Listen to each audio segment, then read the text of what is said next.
Welcome back, everyone. We're diving into a topic today that might sound, well, a little old-fashioned. Old-fashioned. How so? Discretion. It's not exactly the buzzword of the moment, is it? Hmm, I see what you mean. But I think it's actually incredibly relevant, especially in today's world where everyone seems to be sharing everything online. Exactly. And that's precisely why we're taking a deep dive into this concept today. We're drawing inspiration from a Live Life Daily podcast episode called Get This, Guard Your Tongue, 10 Things You Should Never Reveal, especially early on. Ooh, that title definitely grabs your attention. Right. So we'll be exploring the power of discretion, what to keep confidential, why it matters, and how it can actually benefit us in all areas of life. I'm intrigued already. It sounds like we'll be challenging some of those assumptions about the importance of always putting yourself out there. Absolutely. And it's not about being secretive or manipulative. It's more about choosing what to reveal, when to reveal it, and to whom. It's like being strategic with your vulnerability, recognizing that it's a precious resource, not something to be thrown around carelessly. Exactly.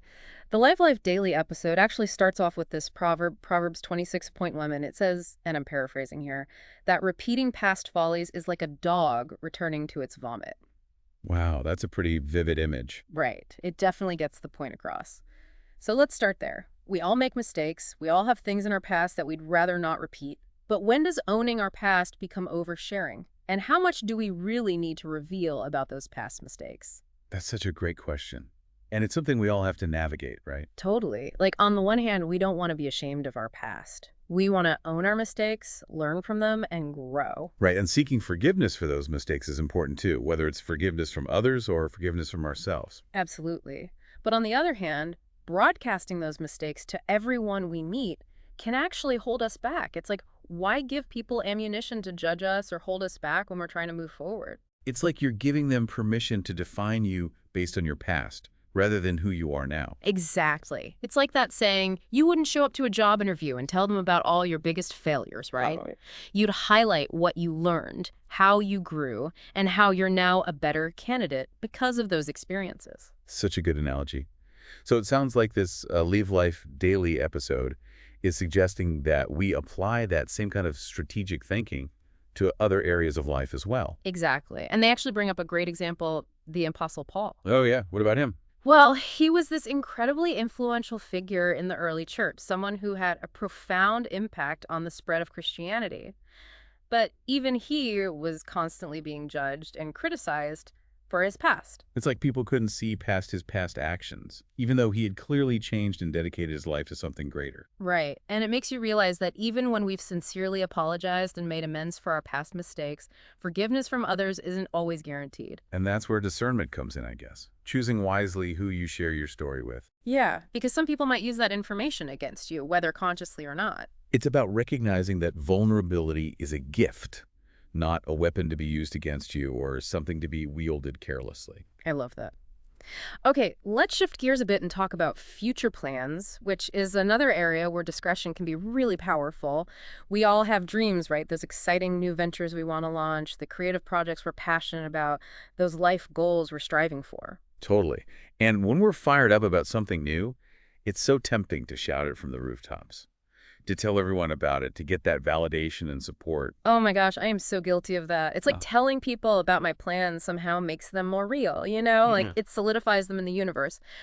But this episode is really making me question that impulse. Me too. Yeah. It makes you wonder if maybe all that sharing is actually diluting the energy of those dreams, scattering it to the wind before it has a chance to take root. Ooh, I like that analogy. Like a seed that needs time to germinate in the darkness before it can sprout and grow. Precisely. And the episode even brings up a proverb to support this idea. Proverbs 19.21. It says something like, we may make a lot of plans, but ultimately it's God's purpose that prevails. I get that. Like, even with the best of intentions, our plans can go awry. Life throws us curveballs. And if we've already told everyone about our grand vision, well, it can be that much more discouraging when things don't go as planned. Not to mention, the more people you tell, the more opinions and advice you're likely to get, which can be overwhelming and even derail your momentum. It's true. And not everyone is going to be supportive either. Some people might be secretly hoping you'll fail, even if they don't realize it themselves. Their doubts and negativity can become contagious. It's almost like you're inviting those negative energies into your creative space. They actually bring up a really interesting example in the episode Nehemiah Rebuilding the Walls of Oh Jerusalem. yeah, what about him? Well, he faced a lot of opposition from people who didn't want him to succeed. But he was super strategic about keeping his plans under wraps until he had everything in place and couldn't be stopped. That's a fantastic example of strategic silence. Like, he understood that timing is everything. He waited until the moment was right, until his vision was strong enough to withstand any opposition. I've always loved that story. And it makes you realize that sometimes the wisest thing we can do is keep our plans to ourselves until they're ready to be unveiled. It's like we're protecting that tender, nascent energy of our dreams until it's strong enough to stand on its own. Exactly. And it's not about being distrustful or suspicious of everyone. It's about choosing wisely who you confide in. It's about recognizing that not everyone has earned the right to access your inner world, your dreams, your vulnerabilities. Now, speaking of vulnerabilities, this next point from the Live Life Daily episode is something I struggle with personally. It's all about those early breakthroughs, those moments when things start to go right. It's so tempting to shout it from the rooftops, isn't it? Oh, tell me about it. Look at me, I'm doing it. You want that recognition, that validation, right? Exactly. But the episode suggests that maybe we should hold back a bit. Why do you think that is? Well, they cite this proverb, Proverbs 27.1. It says, "Do not boast about tomorrow, for you do not know what a day may bring." There's a lot of wisdom in that, isn't there? Like, we can't predict the future and things can change in an instant. And when we brag about early success, it can create this weird pressure to keep performing at that level, which can be really stressful. It's like you're setting yourself up for disappointment, almost inviting negativity or envy from people who might not be as fortunate. And even if their intentions are good, their doubts and skepticism can be contagious. It's like you're putting your success out there to be judged and scrutinized before it's even fully formed. Right. Like, let those dreams marinate a bit. Let them simmer on the back burner. Let them gain strength and resilience before you put them on full display. I love that. It's like you're giving those dreams time to develop their own internal compass before exposing them to the winds of external opinion. I've also heard it said that boasting about good fortune can actually jinx your success. Oh, like tempting fate. Exactly. And even beyond superstition, I think there's something to be said for humility. It keeps us grounded, reminds us that success is often fleeting, and helps us avoid attracting unwanted attention or envy. I think that's one of the key messages here. Yeah. Humility over hubris. Yay. It's about celebrating our wins, but doing it with grace, gratitude, and an awareness that our journey is far from over. So it's not about denying our accomplishments or downplaying our successes. It's about finding that sweet spot between acknowledging our achievements and staying grounded. Exactly. It's about being proud of what we've accomplished without letting it inflate our egos. Okay, let's move on to something that can be a bit more uncomfortable to talk about money. Specifically, keeping our financial status private. Oh yeah, that's definitely a topic that can be loaded. Totally. I mean, our culture is obsessed with wealth, right? But this episode reminds us that revealing too much about our finances can actually be detrimental. I'm curious, how so? Well, they bring up this proverb from Proverbs 27.20, which says something like, "Hell and destruction are never full, so the eyes of man are never satisfied." Wow. Okay, that's pretty intense. What's the connection to finances there? I think it's about recognizing that human desire is often insatiable, especially when it comes to money. Like, no matter how much we have, it's never enough. That's definitely true for some people.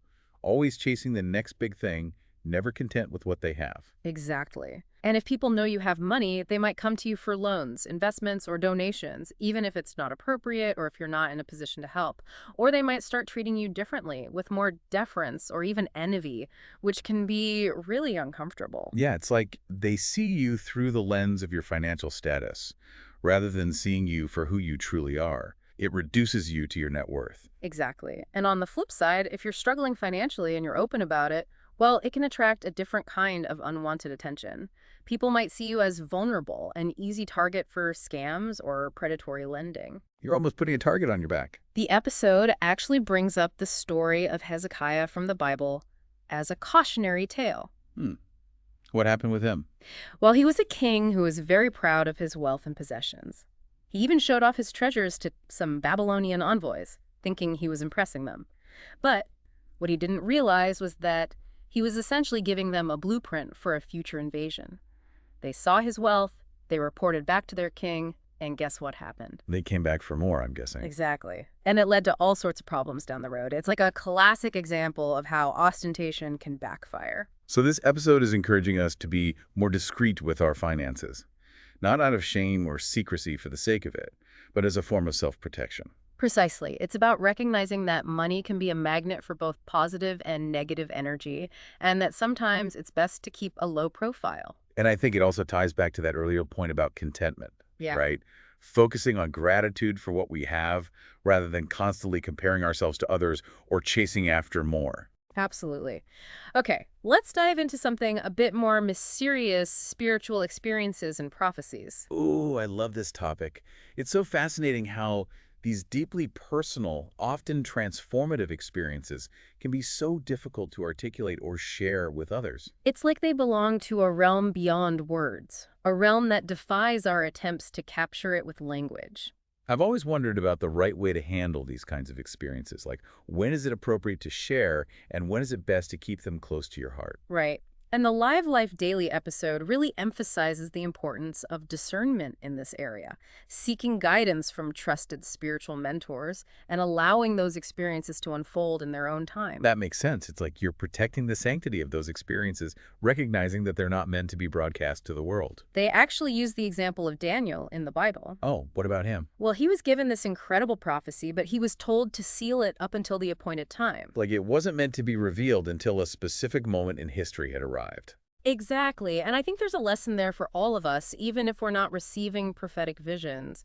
It's about recognizing that sometimes the wisest thing we can do is hold those sacred experiences close to our hearts. Letting them simmer and integrate into our being before we try to share them with the world. And I think it's also about being mindful of who we share those experiences with. Not everyone is going to understand or appreciate the depth of what we've experienced. It's like trying to explain the taste of chocolate to someone who's never had it before.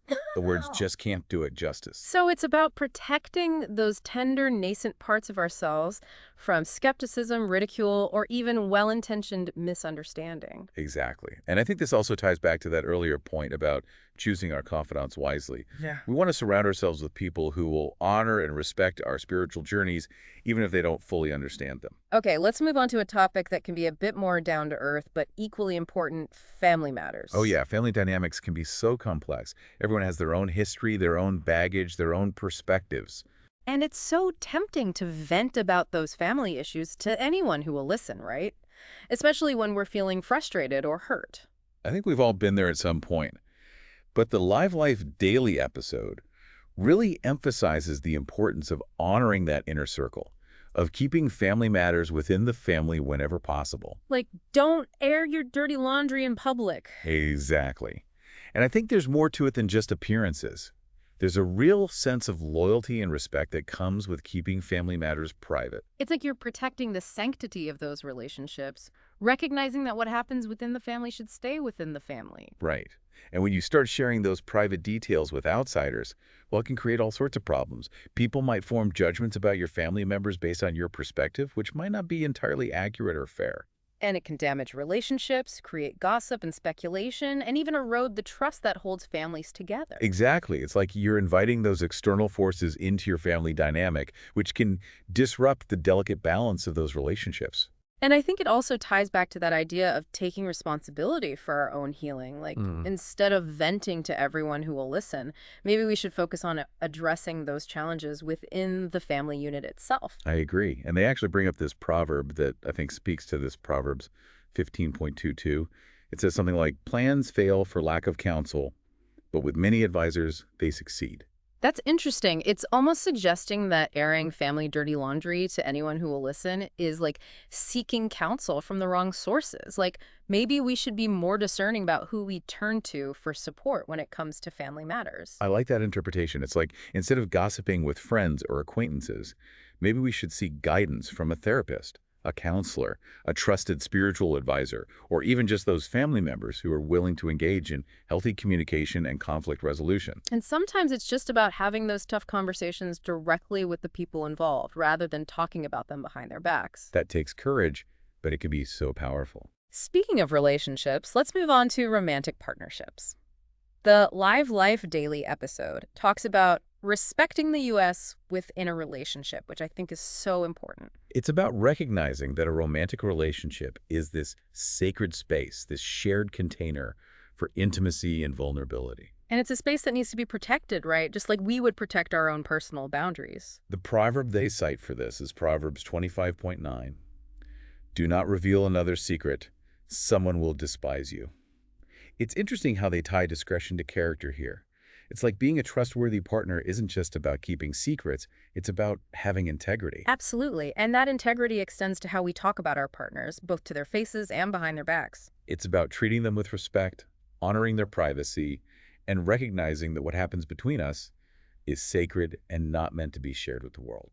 Have you ever noticed how some people seem to thrive on sharing intimate details about their relationships with anyone who will listen? Ooh, yeah, it's like they're looking for validation or attention, or maybe even trying to create drama. Mm. But either way, it's a huge breach of trust. And it can make you question their loyalty, right? Like if they're willing to talk about their partner like that, what are they saying about you behind your back? It's like they're treating their relationship like a reality TV show, broadcasting all the juicy details for everyone to consume and judge. And I think that can really erode the foundation of a relationship. It creates insecurity, jealousy, and a lack of trust. So this episode is really encouraging couples to be more mindful about what they share about their relationship with others. Right. To set those boundaries, to recognize that some things are meant to be kept between the two people in the relationship. And I think it also speaks to the importance of choosing our confidants wisely. Like, if you're having relationship problems, maybe don't vent to your gossipy coworker or that friend who loves to stir up drama. It's about finding those people in your life who can truly hold space for your vulnerability without judgment or the need to spread it around. Okay, let's shift gears again and talk about something a bit more internal. Our negative thoughts and emotions. We all have them, right? Those moments of frustration, anger, sadness, self-doubt. It's part of being human. But this episode reminds us to be mindful of how we express those feelings. Yeah.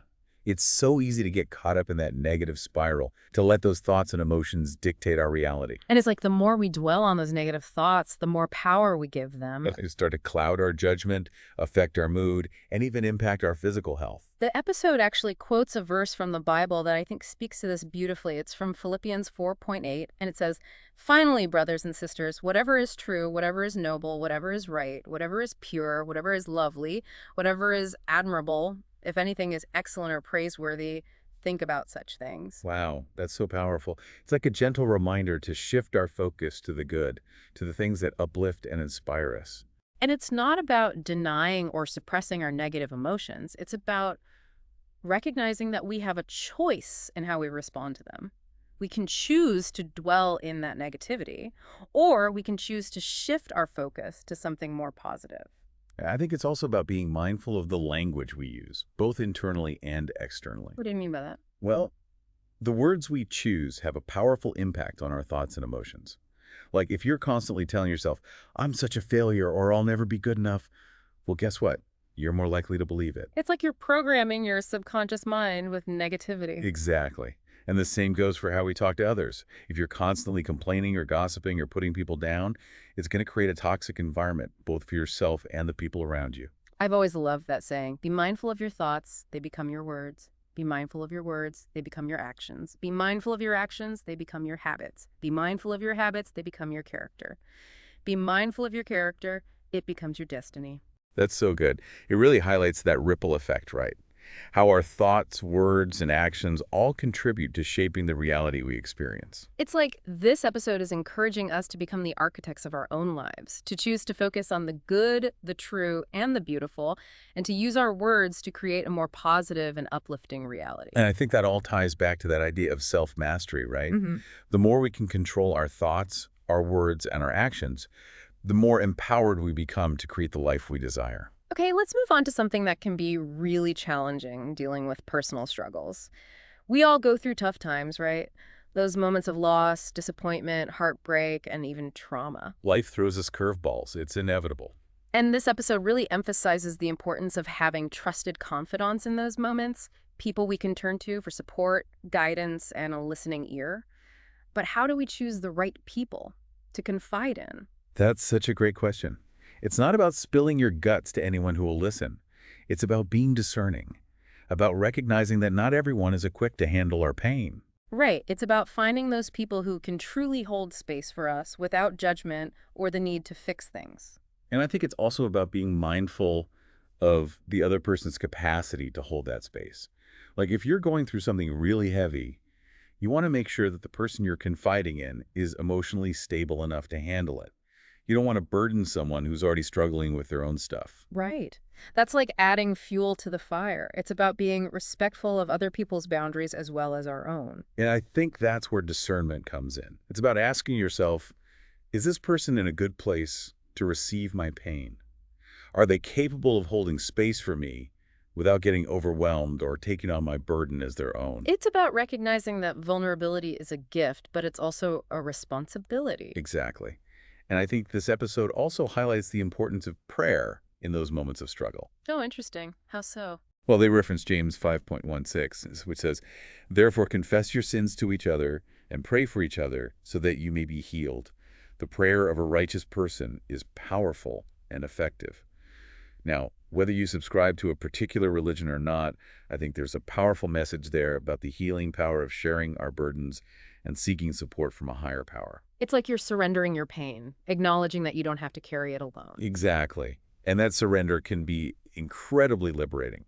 It allows us to let go of the need to control, to fix, to figure it all out on our own. It's like recognizing that we're part of something bigger than ourselves, a web of interconnectedness where we can lean on each other for support and guidance. Okay, so we've covered a lot of ground here, from past mistakes to future plans, from finances to family matters, from spiritual experiences to romantic relationships, and even the way we handle our own negative thoughts and emotions. And now we're arriving at the final point in the Live Life Daily episode, guarding the secrets entrusted to us. This one feels particularly weighty, doesn't it? Like it really gets to the heart of what it means to be a trustworthy person. It's about recognizing that when someone confides in us, they're giving us a precious gift, their vulnerability. And it's our responsibility to honor that gift by protecting it. It's like we're becoming stewards of their secrets, holding them for safekeeping. Exactly. And what I find interesting is that this point, unlike many of the others, isn't tied to a specific proverb or verse. You're right. It's almost like they're saying this principle is so fundamental to human relationships, so universally understood, that it doesn't need a fancy quote to back it up. Like, it's just common decency, right? Mm-hmm. Being a trustworthy person is about honoring the confidences that have been shared with us, recognizing that those secrets are not ours to reveal. So what does it say about someone if they readily spill other people's secrets? Well, I think it speaks to their character, their level of maturity, and their understanding of boundaries. It makes you question their integrity, right? Like, if they're willing to betray one person's trust, how can you be sure they won't betray yours? It creates this sense of unease in all your interactions with them. Like you're constantly wondering what they might be saying about you behind your back. I've definitely experienced that before. And it makes you want to keep those people at arm's length, to guard your own secrets more carefully around them. So I think this episode is reminding us that being a trustworthy confidant is about more than just keeping our lips sealed. It's about cultivating a mindset of respect, discretion, and honor in all our relationships. It's about recognizing that vulnerability is a precious commodity and that we have a responsibility to treat it with care. And it's about creating a culture of safety and trust in our interactions with others. So what are some practical ways we can cultivate that quality of discretion when it comes to other people's secrets? Well, I think it starts with awareness, paying attention to how we talk about others, even in casual conversation. Like noticing if we're quick to gossip or share personal information without thinking about the potential consequences. Exactly. And if someone is confiding in you, really listen to them with an open heart and without judgment. Hold that space for them, validate their feelings, and let them know that they're not alone. And resist the urge to offer unsolicited advice or try to fix their problems. Sometimes people just need to be heard. And if someone is trying to pry information out of you, don't be afraid to set boundaries. Right. You can say something like, "I'm not comfortable sharing that information," or "I promised I wouldn't say anything." It's about honoring that trust that's been placed in you, recognizing that sometimes the most powerful thing you can do is simply listen, hold space, and keep those confidences sacred. I love that. It's about being a safe haven for other people's vulnerabilities, a place where they can feel seen, heard, and understood without fear of judgment or betrayal. Hmm. Wow, we've covered a lot of ground in that first part of our deep dive into discretion. It's amazing how these seemingly simple ideas about guarding our tongues can have such a profound impact on our lives. It's like we've uncovered this whole hidden dimension of personal power, the power of choosing what to reveal and what to keep hidden. And I love how this Live Life Daily episode, even though it's coming from a faith-based perspective, it offers these universal truths that resonate no matter what your background or beliefs are. It's true. It's like they've tapped into this ancient wisdom that transcends any specific religion or philosophy. Exactly. It's about recognizing that our words have power and that we have a responsibility to use them wisely.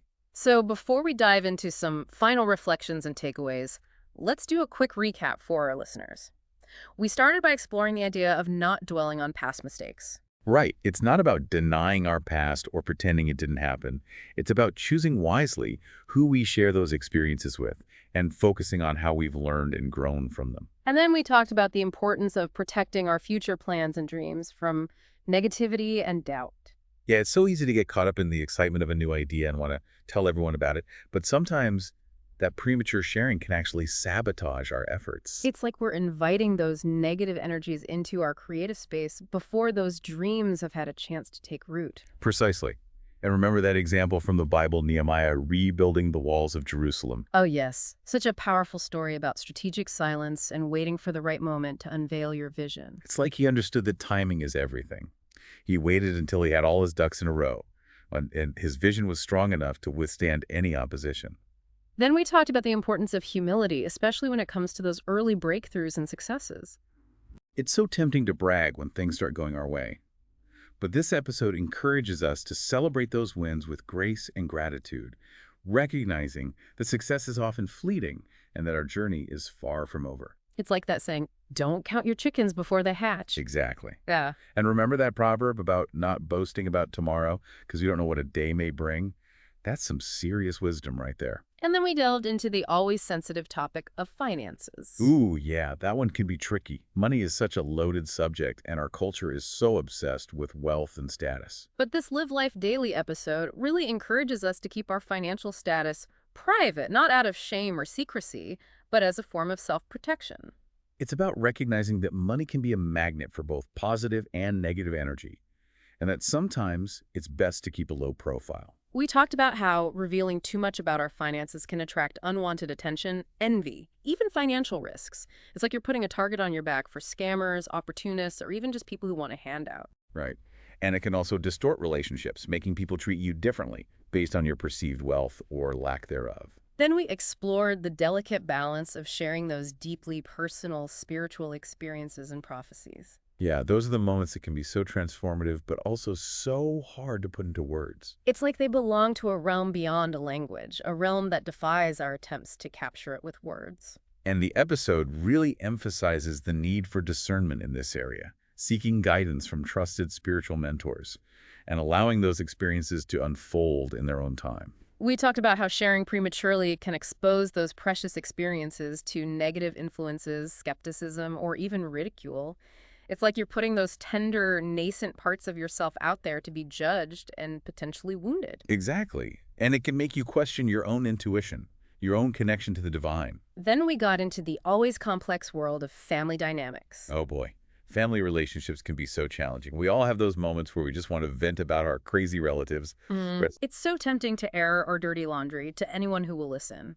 But this episode really cautions against that. It emphasizes the importance of honoring our family, addressing those challenges within the family unit, and seeking support from within that inner circle rather than broadcasting those issues to the world. It's like they're saying, don't go looking for advice from the butcher when you need help with your garden.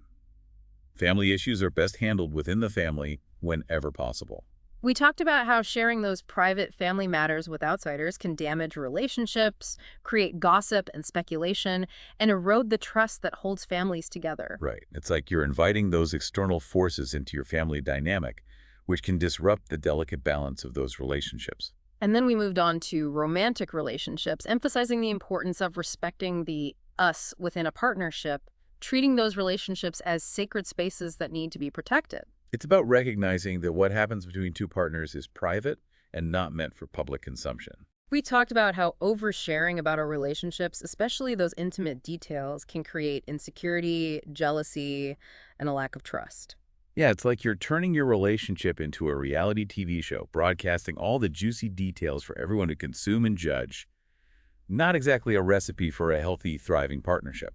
Then we dove into the internal landscape, exploring how to handle those negative thoughts and emotions that we all experience. It's so easy to get caught in that negative spiral, to let those thoughts and emotions dictate our reality.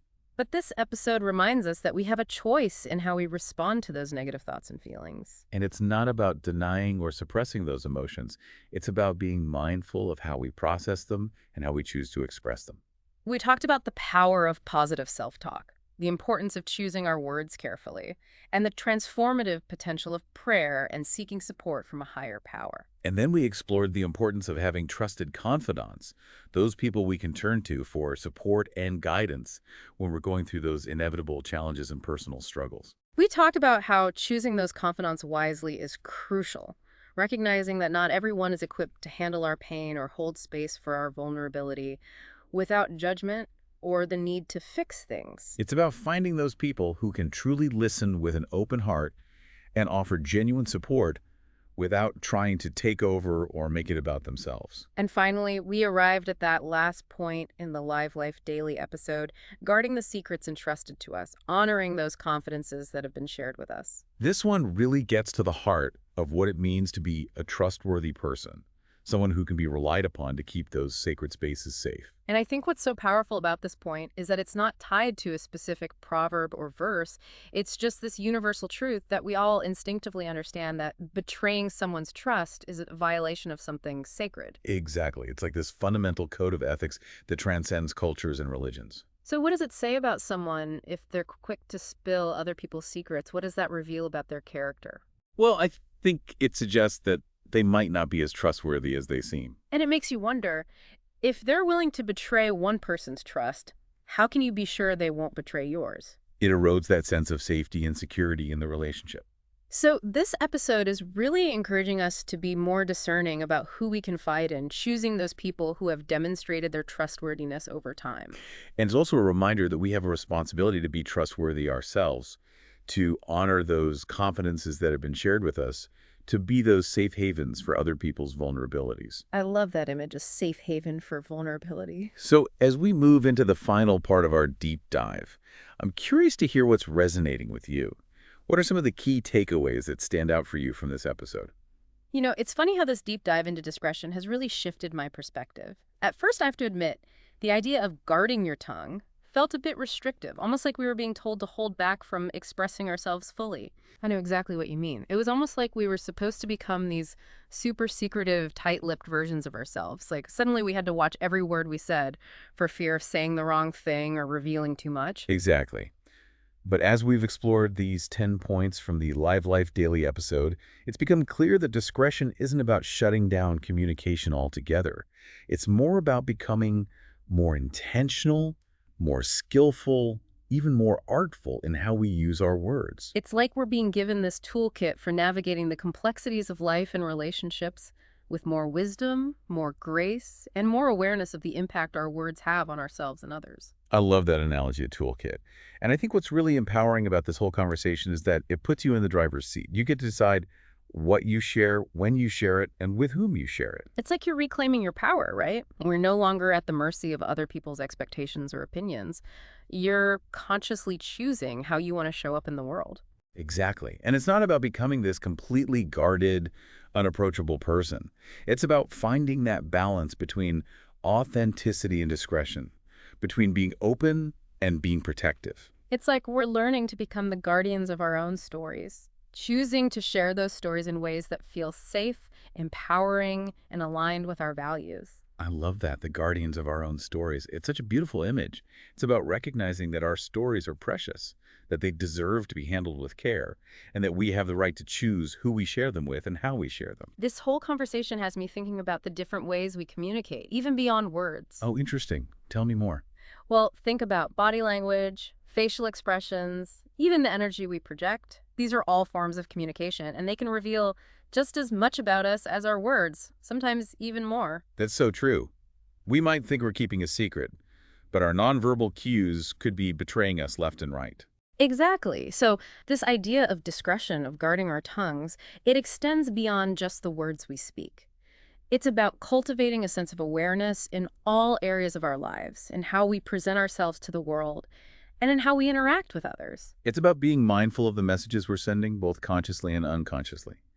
And it's about recognizing that sometimes the most powerful form of communication is silence. It's that stillness, that space between the words where we can really connect with our intuition, listen to our inner wisdom, and discern what needs to be said and what needs to be held sacred. So as we wrap up this deep dive, I want to encourage our listeners to embrace this expanded view of discretion. It's not just about guarding your tongue, it's about guarding your heart, your mind, and your energy. It's about showing up in the world with intention, awareness, and a deep respect for the power of both spoken and unspoken communication. And it's about recognizing that true power lies not in what we reveal, but in what we choose to keep close to our hearts, those sacred spaces where our deepest truths reside. Thank you for joining us on this deep dive into the power of discretion. Until next time, keep exploring, keep questioning, and keep choosing wisdom. And remember, the world is listening, even when you're not speaking.